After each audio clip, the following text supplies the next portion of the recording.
Hola, soy Alio Vargas. Durante los últimos 34 años, mi vida ha sido un largo viaje. Desde las polvorientas calles de San Diego hasta los rascacielos de cristal del mundo tecnológico. La gente me conoce como un ingeniero exitoso, el niño dorado de la tecnología. Pero ese título significa poco. Fui moldeado, no por la gloria, sino por mi infancia en una casa de un solo piso y medio desvencijada, donde el sonido de la guitarra de mi padre se mezclaba con el susurro del trapeador de mi madre. Sonidos simples que alimentaron mi determinación y mis sueños. Y tal vez lo que realmente me hizo crecer no fueron los éxitos que llegaron después, sino la comprensión de que el amor, por más puro que sea, puede dejar las heridas más profundas. Nací en San Diego, California, en un barrio de clase trabajadora donde el aroma de los tacos de los puestos callejeros se mezclaba con el estruendo de los claxones y las discusiones nocturnas. Mi padre, Manuel Vargas, era un músico callejero. Llegó desde Guadalajara, México, con una guitarra vieja y un sueño que nunca se cumplió, convertirse en un músico famoso. Mi madre, Rosa, era limpiadora, saliendo antes del amanecer cada día para fregar los suelos de los brillantes edificios del centro. Se conocieron en un pequeño restaurante donde mi madre trabajaba horas extra y mi padre tocaba por unas monedas. Su historia de amor, según contaba mi padre, era una balada incompleta, pero suficiente para mantenernos unidos. Como hijo mayor, cargaba con el peso de las expectativas de mi familia. Desde pequeño supe que fallar no era una opción. Cada vez que veía a mi madre regresar con las manos hinchadas y rojas por los químicos de limpieza, o a mi padre pulir silenciosamente su guitarra con la mirada distante, prometí hacerlos sentir orgullosos. Nuestro barrio no era un lugar para soñadores. Los chicos de mi edad o abandonaban la escuela para trabajar temprano, o caían en pandillas. Pero yo tenía a mis padres que, a pesar de su pobreza, creían que la educación era el único boleto para salir de ese ciclo. «Estudia, Alio», decía mi madre, con la voz temblorosa por el cansancio, «así nadie podrá mirarte por debajo del hombro». Mi infancia no tuvo vacaciones de verano ni excursiones escolares. Después de la escuela, repartía periódicos, lavaba autos y atendía mesas en un diner cercano. Cada centavo que ganaba se destinaba a libros usados y a ahorrar para mi sueño universitario. Algunos días debía elegir entre una comida decente o un nuevo libro de programación. Pero nunca me sentí privado. Cada línea de código era un pequeño paso lejos de la pobreza que mis padres habían soportado. Ese esfuerzo dio frutos. Obtuve una beca parcial para la California State University, trabajando medio tiempo en el laboratorio de tecnología, donde pasaba las noches durmiendo entre placas de circuitos y componentes. Me gradué como el mejor de mi clase con un título en ingeniería informática. El día de la graduación, mis padres se sentaron en la última fila del auditorio. Mi madre con su vestido más sencillo, mi padre con un traje prestado de un vecino. Cuando llamaron mi nombre, mi madre se secó las lágrimas, y mi padre aplaudió hasta que sus manos se pusieron rojas. En ese momento supe que lo había logrado. Les había dado el orgullo que nunca habían tenido en sus vidas. Luego fui contratado por Pacific Systems Group, una importante empresa tecnológica en Los Ángeles.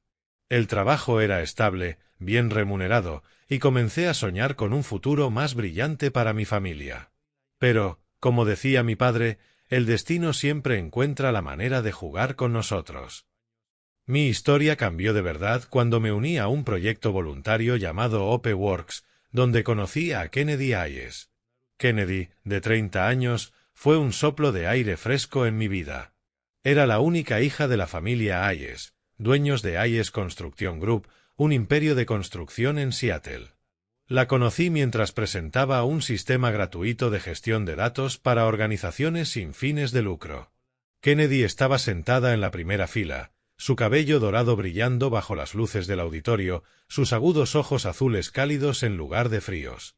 Hizo preguntas, no para presumir, sino que me desafiaban a pensar más profundo. Después de la presentación, me estrechó la mano, su sonrisa tan radiante como la luz del verano. «Me sorprendiste, Emilio», dijo. Y mi corazón latió más rápido de lo habitual. Comenzamos hablando primero de trabajo, luego en largas sesiones de café y mensajes nocturnos sobre sueños y la vida.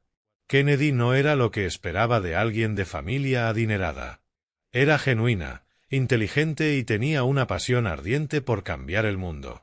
Hablaba de las presiones de su familia, de cómo su padre, Donovan Hayes, quería que ella fuera la versión perfecta de él, un líder frío y decisivo. «Pero ese no soy yo», dijo una vez, con los ojos chispeando de desafío. «Quiero vivir a mi manera». Nuestro amor creció en silencio, como un secreto que solo compartíamos nosotros. Durante 2 años, Kennedy y yo nos volvimos inseparables. El día que me presentó a su familia, me di cuenta de que su mundo era completamente diferente al mío. La familia Hayes vivía en una mansión junto al lago en Laurelhurst, un lugar donde cada ladrillo parecía irradiar privilegio. Donovan Hayes, su padre, era un hombre alto, con cabello entrecano y ojos afilados como cuchillas. Me estrechó la mano con un apretón tan fuerte que parecía una prueba de resistencia. Clarissa, la madre de Kennedy, era una reconocida diseñadora de interiores, su sonrisa educada pero gélida. Esa cena se sintió más como un interrogatorio que como una presentación. Donovan preguntaba sobre mi trabajo, cada pregunta cargada de escrutinio, como si evaluara si era digno de su hija. Clarissa decía poco, ofreciendo solo sonrisas y asentimientos, pero percibí desdén en su mirada. «Amelia, ¿a qué te dedicas en Pacific Systems?», preguntó Donovan, con voz profunda y autoritaria. «Soy ingeniero de software, señor. Actualmente desarrollo sistemas de gestión de datos para grandes proyectos».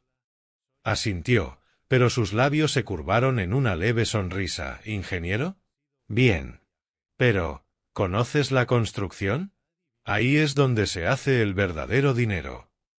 Forcé una sonrisa, tratando de mantener la compostura. Kennedy apretó mi mano bajo la mesa, como para decir que estaba conmigo. Pero la sensación de estar fuera de lugar se aferraba a mí como un huésped no deseado. Después de esa noche, Kennedy me contó que sus padres se oponían a nuestra relación. Donovan me llamó directamente inferior a su nivel, y Clarissa, más diplomática, dijo que solo buscaba estabilidad para su hija. Pero Kennedy, con la resolución que siempre admiré, declaró que se casaría conmigo pasara lo que pasara. Creí que nuestro amor era lo suficientemente fuerte para superar cualquier obstáculo. Pero una semana antes de la boda, Donovan me citó a su oficina.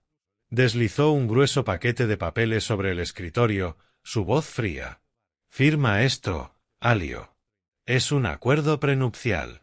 Todos los bienes de Kennedy permanecerán separados de ti. Si se divorcian, no recibirás nada de la familia Hayes». Lo miré a los ojos, sintiendo como mi orgullo se desgarraba. Pero por Kennedy, por nuestro amor, tomé el bolígrafo y firmé. No quería que ella tuviera que elegir entre mí y su familia. Sin embargo, al poner el bolígrafo sobre el papel, sentí que una grieta invisible comenzaba a extenderse en mi corazón.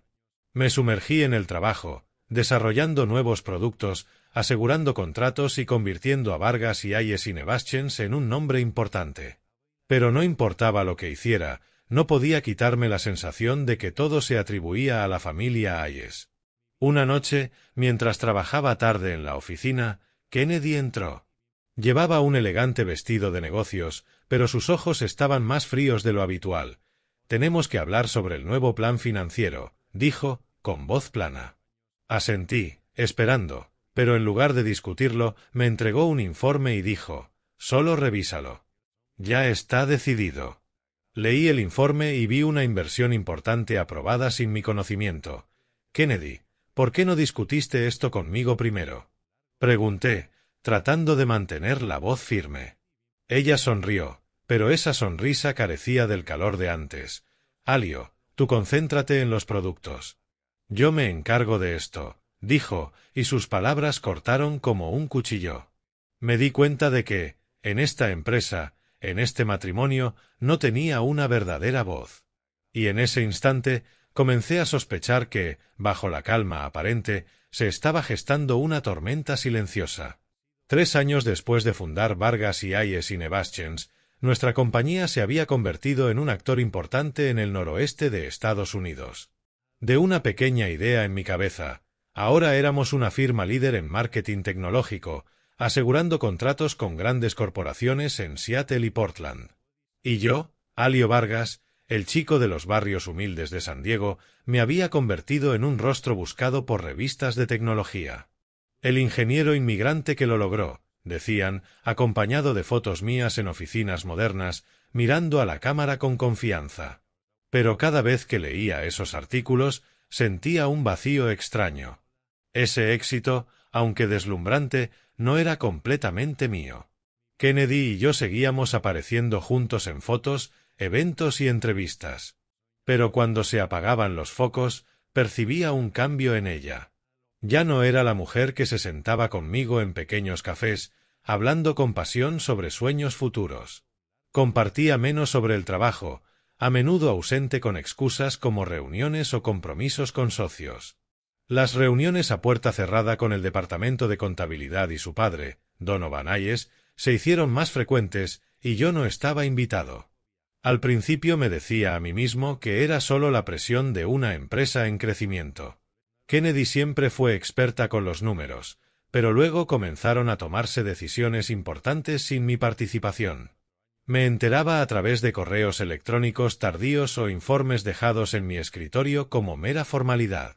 Necesitamos expandir la sucursal de Portland, leí en un correo firmado por Kennedy. Aprobado por la Junta. ¿Qué junta? Pensé. Soy el CEO, pero parecía que nadie necesitaba mi opinión. Una noche, cuando la oficina estaba vacía, me senté a revisar el sistema contable. Bo dormía en casa con la niñera, y Kennedy había salido esa tarde para reunirse con un inversionista. La luz de la pantalla iluminaba mi rostro mientras los números danzaban frente a mis ojos. No era un experto financiero, pero era lo suficientemente agudo para notar algo extraño. Apareció una serie de transacciones irregulares, grandes sumas transferidas a través de múltiples cuentas, etiquetadas como gastos de proyecto, pero sin contratos específicos. Algunos proyectos ni siquiera existían en nuestro sistema. Un escalofrío recorrió mi espalda. Hice clic en una transacción para ver detalles, pero apareció un mensaje: acceso restringido. Por favor, contacte al gerente financiero. El gerente financiero era Kennedy. Intenté entrar con mi cuenta de administrador, pero mi acceso estaba limitado. Esto nunca había pasado antes. Mi corazón se aceleró, no de enojo, sino de un creciente sentido de temor. Al día siguiente, confronté a Kennedy en su oficina. Estaba sentada frente a su computadora, el cabello rubio recogido, los ojos fijos en la pantalla. Kennedy, dije, manteniendo la calma. Revisé el sistema contable anoche. Había algunas transacciones extrañas. ¿Puedes explicarlas? Ella levantó la vista, un destello de tensión en sus ojos antes de suavizarse. Esas son operaciones internas, Alio, dijo con frialdad. No necesitas preocuparte. Todo está bajo control. Pero yo soy el CEO, respondí, sin poder ocultar mi frustración. Necesito saber lo que ocurre en mi empresa. Kennedy sonrió, pero su sonrisa no llegó a los ojos. Nuestra empresa, cariño, dijo, enfatizando nuestra, pero parecía un recordatorio de que yo no estaba al mando. Tú concéntrate en los productos. Yo me encargo del resto. Sus palabras me golpearon como una bofetada. Me quedé allí, observándola volver a su pantalla, desestimando la conversación. Al salir de su oficina, una profunda sospecha echó raíces en mi mente. Esta compañía, mi sueño, podría ser una fachada para algo más grande y oscuro. El nombre Hayes, que alguna vez fue el capital detrás de mi sueño, ahora se cernía como una sombra amenazante. Desde ese día, actué en silencio. No podía confrontarlos directamente. No, todavía. Si Kennedy y su familia estaban involucrados en algo turbio, necesitaba pruebas. Comencé a respaldar cada dato al que podía acceder: estados de cuenta, correos internos, contratos y esas transacciones sospechosas. Trabajaba de noche, cuando la oficina estaba vacía, cuidando de no ser detectado. Cada sonido de pasos me hacía saltar, con el corazón latiendo como un ladrón en mi propia compañía. Sabía que debía ir más lejos. Con mi experiencia en ingeniería, instalé software de monitoreo oculto en las computadoras del departamento contable y en las de Kennedy. No me sentía orgulloso. Espiar a mi esposa me parecía traicionarme a mí mismo. Pero no tenía elección. El software registraba cada correo electrónico y cada intercambio privado que no debía ver, respaldando todo en un disco duro seguro y en la nube encriptada a la que solo yo tenía acceso. Cada noche revisaba los datos línea por línea, palabra por palabra, como un detective buscando pistas en un caso que no quería creer. Cada vez que veía a Kennedy jugar con Bo, intentaba encontrar a la mujer que una vez amé. Todavía reía, seguía siendo tierna con nuestro hijo, pero había un muro invisible entre nosotros. Quería creer que ella desconocía las transacciones sospechosas, que su padre la manipulaba. Pero en el fondo, temía que la verdad fuera aún peor.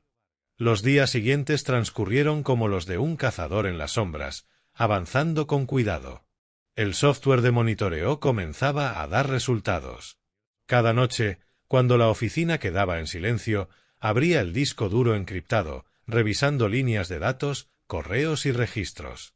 No quería creer lo que estaba haciendo, espiar a mi esposa, la mujer a la que amé más que a mí mismo. Pero cada vez que miraba la sonrisa de Bo, me recordaba que no lo hacía por odio, sino por la verdad, por mi hijo y por el respeto propio que mis padres me enseñaron a valorar.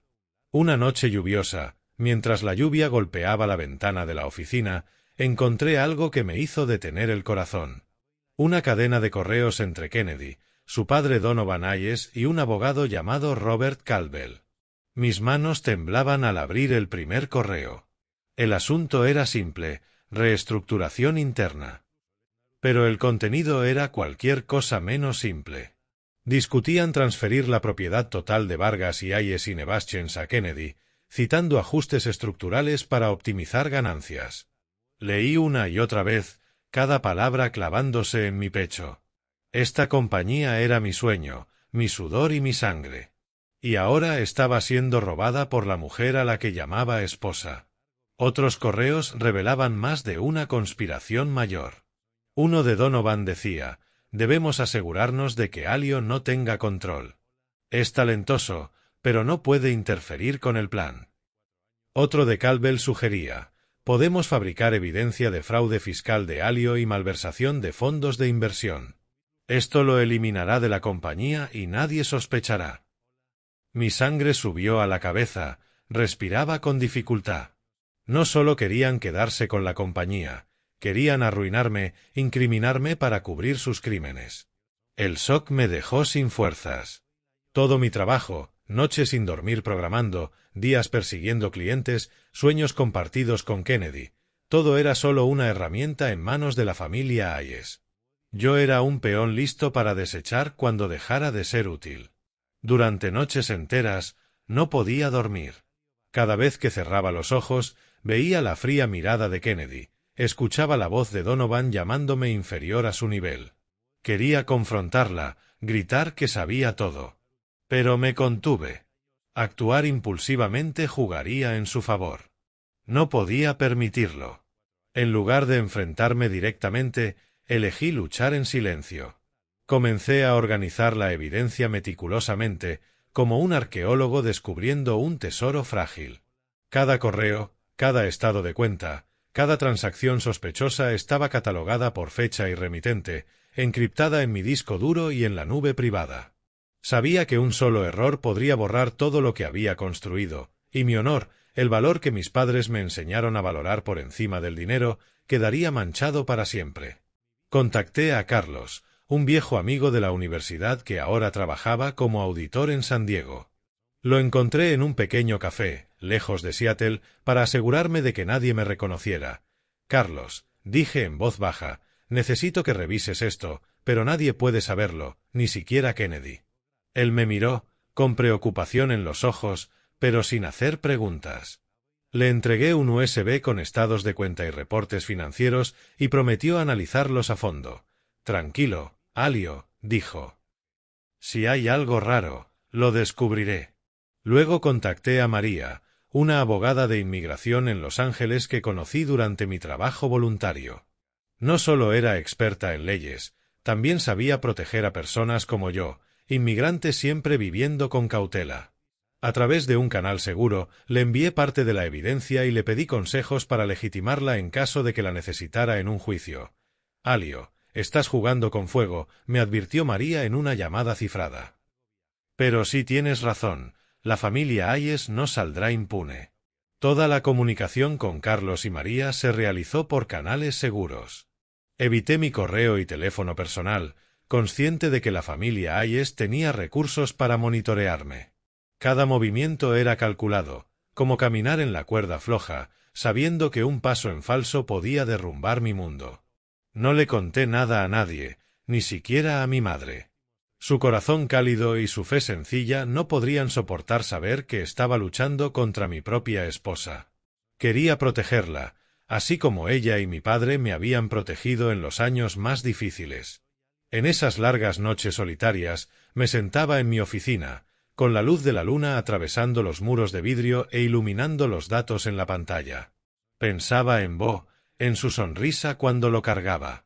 Pensaba en mi padre, que me enseñó que la honestidad era lo único que nadie podía arrebatarte. Y pensaba en Kennedy, la mujer que una vez amé, ahora un signo de interrogación en mi corazón. No sabía qué tan involucrada estaba ni si solo era un títere de su padre. Pero, fuera cual fuera la verdad, sabía que nuestro matrimonio estaba muerto. El amor, por más hermoso que hubiera sido, no sobrevivía cuando la confianza se rompía. Los meses siguientes transcurrieron como una sombra, recopilando evidencia en silencio, preparándome para la batalla que sabía que llegaría. Pero nada me habría preparado para el dolor más profundo de mi vida. Una mañana, mientras revisaba correos en la oficina, sonó mi teléfono. La voz de mi madre, débil y temblorosa, llegó al otro lado. Alio, vuelve a casa ahora. Tu padre no lo logró. No recuerdo cómo salí de la oficina ni cómo manejé a San Diego. Todo era un borrón. Mi padre, el hombre de la guitarra desgastada y la sonrisa cálida, se había ido tras un derrame cerebral. Era mi ancla en los años más difíciles, quien siempre decía, la honestidad te mantendrá firme incluso cuando el mundo te dé la espalda. Ahora se había ido, y sentí que una parte de mí había muerto con él. El día del funeral, el cielo de San Diego estaba gris, como si el mundo llorara con nosotros. Me mantuve afuera de la iglesia recibiendo a los dolientes, intentando mantenerme fuerte por mi madre. La ceremonia fue sencilla, como la vida de mi padre. Solo mi madre, algunos familiares cercanos y unos pocos amigos vinieron a despedirse. Me mantuve junto al ataúd, mirando el rostro de mi padre, tranquilo, como dormido. Mi madre me sostuvo la mano, con los ojos rojos pero forzando una sonrisa. Tu padre estaba orgulloso de ti, Alio, dijo, con voz quebrada. Siempre lo estuvo, asentí, incapaz de hablar, con el peso del dolor aplastando mi pecho. Entonces un elegante auto negro llegó a la puerta. Kennedy bajó, elegante en un vestido negro, acompañada de un hombre con un traje caro. Fruncí el ceño, con el corazón acelerado. No me había avisado que vendría, y su expresión fría me atravesó como hielo. Mientras los dolientes quedaban en silencio, Kennedy se acercó. El hombre la seguía a unos pasos. Alio, dijo, con voz plana y sin emoción. Necesitamos hablar. Me entregó una carpeta gruesa con cubierta azul oscuro. La abrí, y las primeras palabras me golpearon como un puñetazo. Petición de divorcio. Antes de que pudiera reaccionar, continuó, con voz lo suficientemente alta para que los cercanos escucharan. No puedo seguir viviendo con un mentiroso, Alio. Usaste a mi familia, me usaste a mí para tu propio beneficio. No puedo aceptarlo. Sus palabras fueron una navaja cortando mi orgullo. Mi familia, reunida silenciosa en el patio de la iglesia, volteó a mirar. Mi madre, aún secándose lágrimas por mi padre, se desplomó, pálida. Mi tía Rosa, hermana de mi madre, gritó, ¿qué estás diciendo, Kennedy? ¿Cómo te atreves a decir eso justo ahora?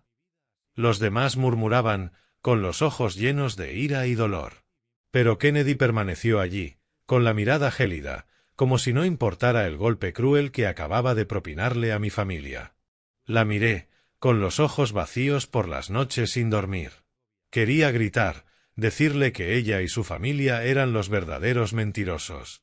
Quería revelar los correos, los planes para apoderarse de la empresa, la conspiración para arruinarme. Pero no lo hice. Me quedé paralizado, sujetando la carpeta, sintiendo que el mundo giraba a mi alrededor. Sabía que este día llegaría, pero no esperaba que ocurriera justo en el funeral de mi padre, cuando el dolor de la pérdida ya me estaba desgarrando. Mi madre fue llevada adentro con ayuda de la tía Rosa. Su respiración era débil. Quería correr hacia ella, abrazarla y decirle que todo estaría bien. Pero en ese momento entendí que no podía permitirme ser débil. Kennedy había elegido el momento más cruel para atacar y no podía dejarla ganar. La miré a los ojos, con voz baja pero firme. —¿Has terminado, Kennedy? Ella se estremeció ligeramente, pero no dijo nada. Se dio la vuelta y se alejó, el abogado siguiéndola como una sombra. Cuando su auto desapareció, entré y me arrodillé junto a mi madre, tomando su mano. —Lo siento, mamá —susurré, dejando que las lágrimas finalmente fluyeran. Pero en mi corazón, sabía que no era el momento de llorar. El dolor de perder a mi padre, la traición de Kennedy y la oscura sombra de la familia Hayes se habían fusionado en un fuego dentro de mí. Entendí que todo había terminado: el amor, la confianza y un matrimonio construido sobre mentiras. Pero también comprendí que ese era el momento de luchar. No con palabras airadas ni discusiones inútiles, sino con la verdad, con las pruebas que había recopilado meticulosamente durante meses. Me levanté, me sequé las lágrimas y miré hacia la iglesia donde descansaba mi padre. —Papá —susurré en mi corazón—, no te defraudaré. Los días posteriores al funeral de mi padre, regresé a Seattle como un soldado que vuelve del campo de batalla, cargando con el peso del duelo y una determinación ardiente. Pero antes de poder tomar aliento, la familia Hayes atacó. Kennedy solicitó el divorcio y de inmediato se desató una cruel campaña mediática para difamarme. Periódicos locales, sitios de noticias online e incluso redes sociales se llenaron de titulares despiadados. Ingeniero inmigrante acusado de fraude fiscal. Helio Vargas, explotador de familia millonaria para beneficio personal. Cada palabra era un puñal, atravesando no solo mi orgullo, sino también los sacrificios que mis padres hicieron para que yo llegara hasta donde estaba. Kennedy apareció en televisión, sus ojos brillando como la víctima perfecta. En una entrevista ampliamente difundida, relató una historia de mi traición, afirmando que había explotado su confianza y la riqueza de su familia para beneficio propio. Su voz temblaba, pero yo sabía que era una actuación cuidadosamente planeada. La opinión pública se inclinó rápidamente a su favor. Socios que antes me felicitaban y celebraban mis productos comenzaron a distanciarse. Las llamadas cesaron. Los correos electrónicos fueron ignorados. Me convertí en un paria en el ojo de la tormenta. La oficina de Vargas y Hayes y Nebastians, antes llena de ideas y energía, ahora solo contenía miradas sospechosas y murmullos. Cada noche me sentaba en la casa de Queenan escuchando las olas golpear contra el Puget Sound, sintiendo que el mundo me había dado la espalda.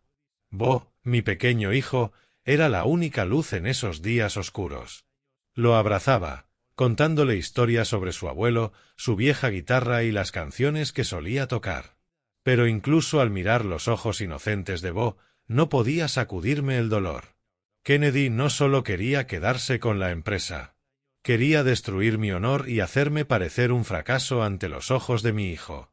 Pero me habían subestimado. Ya no era el joven inmigrante temeroso de la presión de la familia Hayes. Me había preparado para este día, y ahora era momento de contraatacar. No hice una escena ni corrí a los medios a defenderme. En su lugar, contacté a María, mi abogada en Los Ángeles, y le envié todas las pruebas que había reunido durante meses: transferencias bancarias internacionales, correos entre Kennedy, Donovan y el abogado Caldwell, y grabaciones de llamadas internas obtenidas mediante el software de monitoreo que había instalado. María, le dije a través de un canal seguro, con la voz firme: «Es hora de que la verdad hable». María actuó con rapidez. Colaboró con un experto en forense digital para autenticar cada evidencia, asegurándose de que cada correo y transacción tuviera sellos de tiempo y fuera indiscutible. Mientras tanto, yo permanecí en silencio, dejando que la familia Hayes creyera que habían ganado. Sabía que cualquier movimiento precipitado podría alertarlos, y no quería perder mi ventaja. Mientras el equipo de María cotejaba los datos, descubrieron algo que no había anticipado. Docenas de transacciones de Vargas y Hayes y Nevaschens habían sido canalizadas a través de empresas intermediarias, todas vinculadas a la red financiera de Hayes Construction Group. No eran simples errores contables, formaban parte de un sofisticado sistema de lavado de dinero que Donovan Hayes había estado operando durante años. Vargas y Hayes era simplemente un frente tecnológico para legitimar fondos ilícitos enviados al extranjero. Este hallazgo convirtió el caso de divorcio de un conflicto civil en una investigación federal por delitos económicos, involucrando no solo a Kennedy, sino al imperio completo de su padre. Una semana después, María presentó una contrademanda en la Corte Federal, adjuntando todas mis pruebas. La demanda exigía la desestimación de las acusaciones contra mí e iniciaba una investigación sobre las actividades financieras de Hayes Construction Group. Los correos, las transferencias internacionales a empresas fantasmas y las grabaciones de conversaciones secretas se presentaron de manera clara e irrefutable. El tribunal congeló de inmediato los activos de Hayes Construction Group y abrió una investigación oficial con el IRS y el Departamento de Justicia. El acontecimiento sacudió el mundo financiero de Seattle como un terremoto. Hayes Construction Group, antes símbolo de poder y riqueza, se convirtió en el centro de un escándalo masivo. Los grandes periódicos, que antes pintaban a Kennedy como víctima, comenzaron a cambiar su narrativa. Ingeniero inmigrante expone el submundo financiero de familia millonaria. Un titular leía: «Alio Vargas, ¿héroe o traicionado?», preguntaba otro. La opinión pública dio un giro tan rápido que me dejó mareado. Personas que antes me habían dado la espalda empezaron a enviar correos de disculpa y antiguos socios llamaban ansiosos por reconectar. Pero no me importaban sus palabras. Solo quería que se revelara la verdad.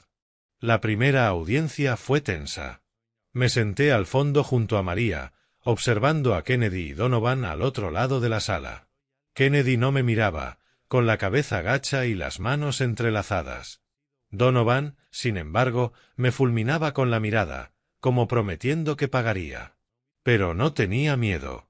Había llegado demasiado lejos para retroceder.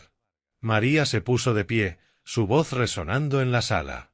Presentó cada evidencia, desde los correos sobre la toma de la empresa hasta las transferencias internacionales. Se reprodujo una grabación con la voz inconfundible de Donovan. «Nunca lo sabrá. Cuando termine, Alio se quedará sin nada y nosotros tendremos todo». Los murmullos llenaron la sala y vi a Kennedy bajar la cabeza, con los hombros temblando. No sabía qué sentía: arrepentimiento, vergüenza o miedo a ser descubierta. Pero ya no me importaba. María continuó, demostrando que yo era la víctima de una conspiración cuidadosamente orquestada. No había cometido fraude fiscal ni malversación. Yo había sido quien descubrió el esquema de lavado de dinero de la familia Hayes. Las pruebas verificadas por forenses digitales no dejaban lugar a refutación. Cuando María terminó, sentí que un peso se levantaba de mis hombros. Por primera vez en meses, pude respirar sin sentir el pecho aplastado. La audiencia terminó con la orden del juez. La investigación continuaría y los activos de Hayes Construction Group permanecerían congelados hasta la resolución final. Al salir del tribunal, los reporteros me rodearon, micrófonos extendidos. Negué con la cabeza y me alejé. No quería ser un héroe en los titulares. Solo quería recuperar lo que era mío, mi honor, mi empresa y el futuro de mi hijo. Aquella noche me senté en mi estudio, mirando el Puget Sound.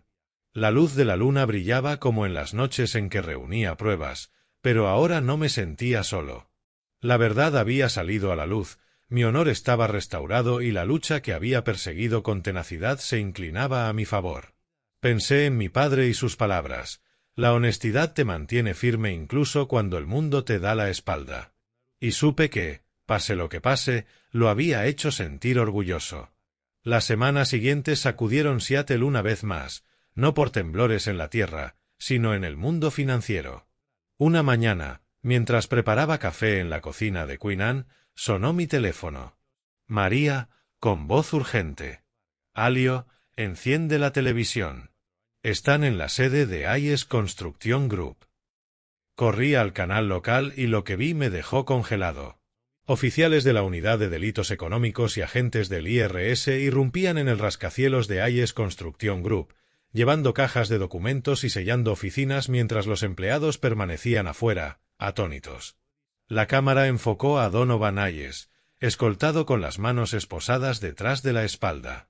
Mantuvo una postura desafiante, pero sus ojos ya no tenían filo, estaban vacíos, como si supiera que su imperio se desmoronaba. La noticia informó sin cesar sobre su imputación por múltiples delitos: lavado de dinero, fraude fiscal y creación de empresas ficticias para ocultar fondos ilegales. Kennedy, mi esposa, o mejor dicho, mi exesposa, tampoco escapó de la justicia. Estaba siendo investigada como cómplice, habiendo aprobado contratos ficticios y transacciones dudosas que yo había descubierto con mi software de monitoreo. En días, los activos de la familia Hayes quedaron congelados: cuentas bancarias, acciones de la empresa y propiedades lujosas, desde la mansión frente al lago en Laurelhurst hasta resorts suburbanos. Los proyectos de construcción multimillonarios se detuvieron, dejando a cientos de empleados sin trabajo. Los medios, que antes ensalzaban a los Hayes como símbolo de éxito, cambiaron su narrativa. Un imperio cae por la codicia y el engaño, decía un titular. Del poder a la debacle, decía otro. Las imágenes de Kennedy y Donovan, antes glamorosas en revistas, fueron reemplazadas por fotos en tribunales, sus rostros apagados bajo el flash de los reporteros. Yo observaba todo, no con la emoción de la victoria, sino con una extraña sensación de vacío. Aquellos que me habían despreciado y murmurado sobre mi origen ahora guardaban silencio. Las miradas inquisitivas en las fiestas de la alta sociedad, las burlas sobre mi pasado, habían desaparecido como si nunca hubieran existido. Algunos antiguos conocidos enviaron mensajes de disculpa, alegando que me habían malinterpretado. Pero no respondí. No necesitaba su validación. Solo necesitaba a Bo, a mi madre y a la verdad que había luchado por proteger. Elegí el silencio, evitando venganzas o alardes en los medios. En cambio, trabajé estrechamente con los investigadores. Cada documento, correo y grabación que proporcioné completaba el rompecabezas de la conspiración de los Hayes. No lo hice por odio, lo hice por mi padre, que me enseñó que la justicia no necesita gritos, solo la verdad. En pocas semanas, el imperio Hayes se desmoronó. El rascacielos de Hayes Construction Group, símbolo de poder, quedó vacío, marcado solo por sellos y recuerdos de una gloria desvanecida. Kennedy desapareció del ojo público, sin aparecer en televisión ni eventos sociales. Algunas fuentes afirmaron que había dejado Seattle para escapar del escrutinio y la investigación creciente. Donovan, que antes me miraba con desprecio, ahora enfrentaba décadas en prisión. La familia Hayes, una vez reyes y reinas de Seattle, quedó reducida a la sombra de sí misma. Mientras tanto, yo me convertí en un símbolo involuntario. Los periódicos me llamaron el héroe inmigrante, el hombre que se enfrentó a un imperio millonario. Una revista de tecnología incluso publicó un extenso reportaje sobre mi camino desde los barrios de San Diego hasta la corte de Seattle. Pero no me sentía un héroe. Solo era un hombre que luchó por lo que creía: honor, familia y verdad. Cada noche regresaba a la casa de Queen Anne, ahora solo con Bo. La casa, aun con el nombre de Hayes Construction Group en la escritura, ya no era mi jaula. Me sentaba junto a la cama de Bo, observando cómo dormía, con sus suaves rizos como los de mi padre. «Hijo», susurré, «te daré una vida en la que nunca tengas que sentir vergüenza». Pensé en mi madre, cómo lloró al saber que el imperio Hayes había caído.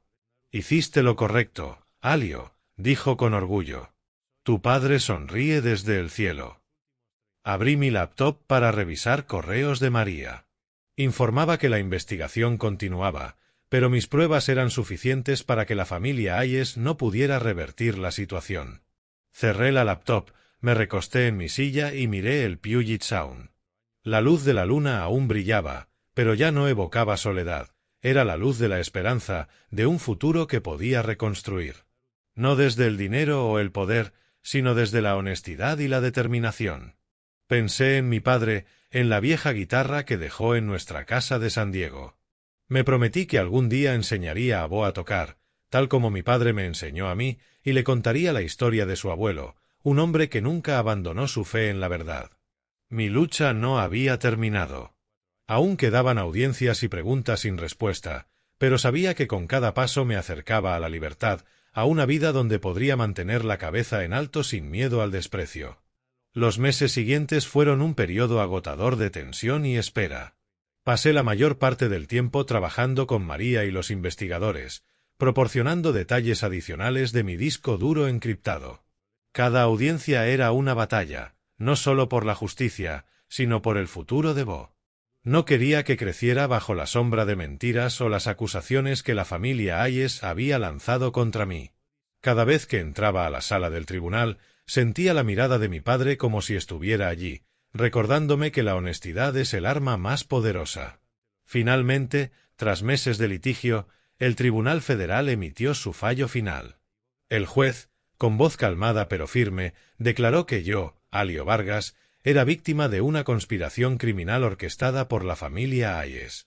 Todos los cargos en mi contra, fraude fiscal, malversación, fueron completamente desestimados. Además, el tribunal ordenó que la propiedad total de Vargas y Hayes y Nevaschens me fuera restituida, reconociéndome como fundador y corazón de la empresa. Al escuchar el veredicto, me quedé en silencio, no por alegría, sino por un abrumador alivio, como si un enorme peso se hubiera levantado de mi pecho. Kennedy enfrentó las consecuencias de sus acciones: 5 años de libertad condicional, pérdida de derechos de custodia y el pago de importantes reparaciones por los daños que ella y su familia causaron. No la vi en la audiencia final. Quizá no pudo enfrentar la verdad expuesta. Donovan Hayes, el hombre que antes me miraba con desprecio, recibió una condena de 18 años de prisión por lavado de dinero, fraude fiscal y creación de empresas ficticias. Al ser escoltado fuera de la corte, vi a un anciano, ya sin la apariencia del poderoso presidente de Hayes Construction Group. Su imperio había colapsado completamente, dejando solo un montón de restos de codicia y engaño. Salí del tribunal, ignorando las preguntas de los reporteros. No quería ser el centro de atención. Solo quería volver con Bo, con mi madre y conmigo mismo, con la persona por la que había luchado por seguir siendo. Pero antes de dejar Seattle, debía tomar una decisión crucial sobre Vargas y Hayes y Nevaschens. La empresa había sido mi sueño, pero ahora estaba cargada de recuerdos demasiado dolorosos. Los días de ser menospreciado, las noches de insomnio llenas de dudas, la traición de la mujer que amaba. No podía continuar al frente sin sentir la sombra de la familia Hayes acechando cada movimiento. Después de muchas noches sin dormir, decidí vender la mayor parte de mis acciones en la empresa. El dinero me permitió saldar las deudas de mi madre, asegurando que pudiera vivir cómodamente en San Diego. Aún recuerdo el día en que le entregué el cheque. Me miró con lágrimas brillando en sus ojos. «No tenías que hacer esto, Alio», dijo, con la voz temblorosa. «Solo quiero que seas feliz». La abracé y le susurré: «Mamá, soy feliz sabiendo que ya no tendrás que preocuparte más». Con el resto del dinero, conservé una pequeña parte para iniciar algo nuevo. No en Seattle, sino en el lugar al que realmente pertenecía. Me alejé de los reflectores y del mundo de los grandes negocios.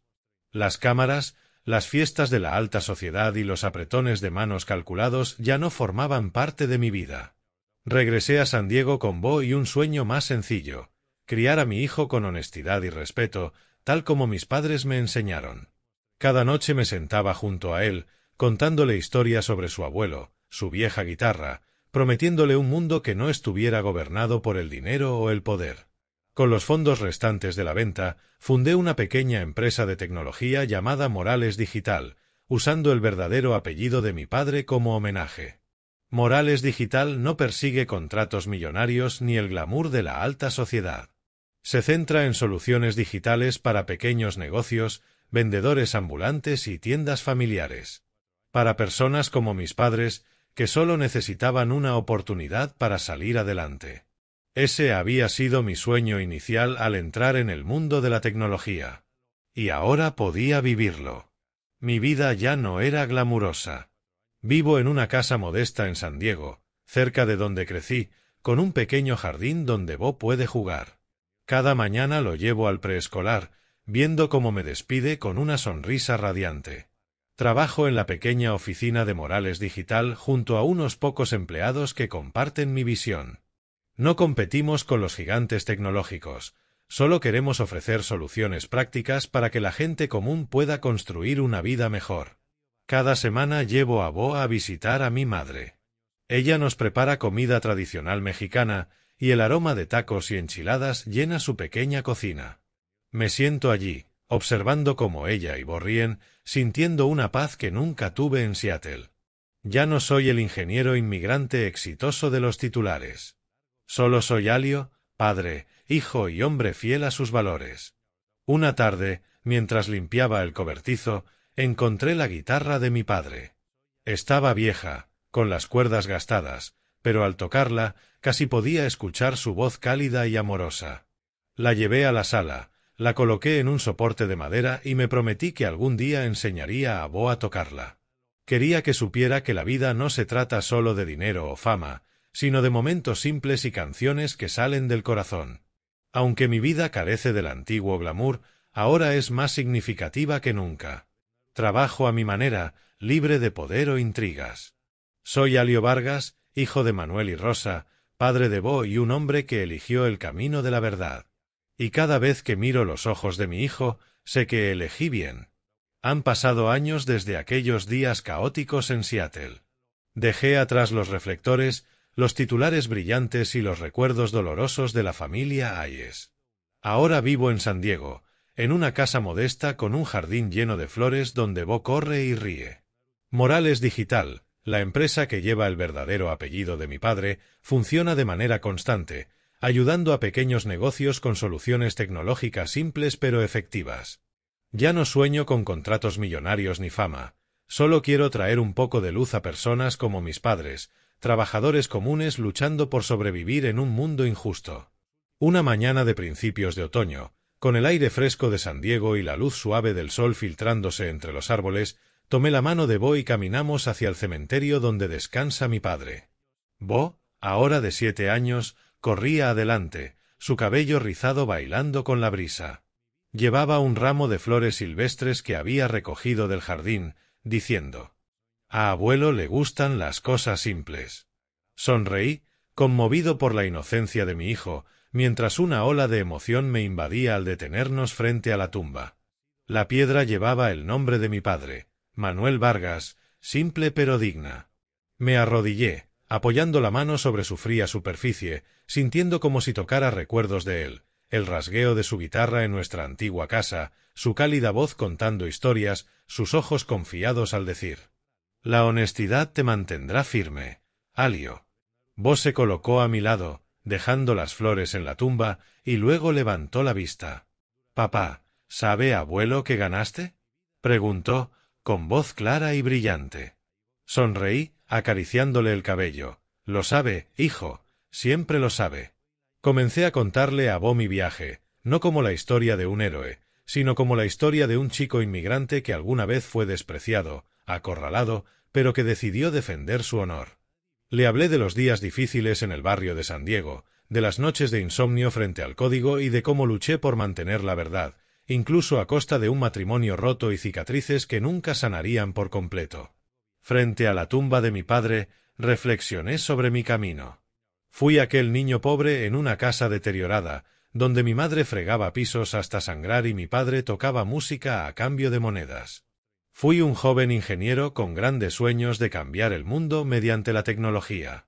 Y fui un esposo que creyó que el amor podía superar cualquier barrera. Pero, sobre todo, soy Alio Vargas, un hombre que aprendió que la verdad, aunque a veces esté enterrada, siempre encuentra la manera de salir a la luz. Las pérdidas, traiciones y dolores que sufrí no me rompieron, me enseñaron el valor de la libertad y la dignidad. El dinero puede comprar mansiones, autos o poder, pero no puede comprar el respeto propio. La familia Hayes, con toda su riqueza e influencia, cayó ante su codicia y engaño. Y yo, aunque ya no rodeado de glamour, estoy aquí, con la cabeza en alto, viviendo una vida simple pero plena. Miré a Bo, jugando con una hoja caída entre sus pequeños dedos. Tomé su mano, sintiendo su calor, y un mensaje surgió en mi corazón. No solo para mi hijo, sino para cualquiera que haya sentido que el mundo le dio la espalda. El dinero puede dar poder, pero la verdad da libertad. No dejes que la gratitud se convierta en cadenas. Aférrate a tu dignidad, porque es lo único que el dinero no puede comprar. Me arrodillé junto a Bo, señalando la tumba de mi padre. Hijo, dije suave pero firme. Tu abuelo me enseñó que si vives correctamente, el tiempo estará de tu lado. Bo asintió, quizás sin comprender del todo las palabras, pero supe que algún día lo entendería. Le enseñaría a vivir como lo hizo mi padre, como yo he intentado vivir, con honestidad y determinación, sin importar cuán duro sea el mundo. Una brisa suave recorrió los árboles, con olor a tierra y pasto. Tomé la mano de Bo y salimos del cementerio. El sol de otoño iluminaba el camino, como si abriera un nuevo capítulo en la vida. Ya no era el ingeniero inmigrante exitoso ni el héroe que expuso el imperio de un magnate. Solo era Alio, padre, hijo y hombre que había encontrado el verdadero sentido de su vida. De regreso a casa, Bo corrió por el jardín persiguiendo una mariposa. Me quedé en el porche observándolo y sonreí. Mi camino, con todo su dolor y triunfos, me había llevado hasta aquí. A un lugar donde la justicia, la honestidad y el amor aún tenían valor. Cerré los ojos, sintiendo la brisa fresca, y en mi corazón escuché la voz de mi padre. Lo hiciste bien, Alio. Y supe que, en algún lugar entre las estrellas, él estaba sonriendo.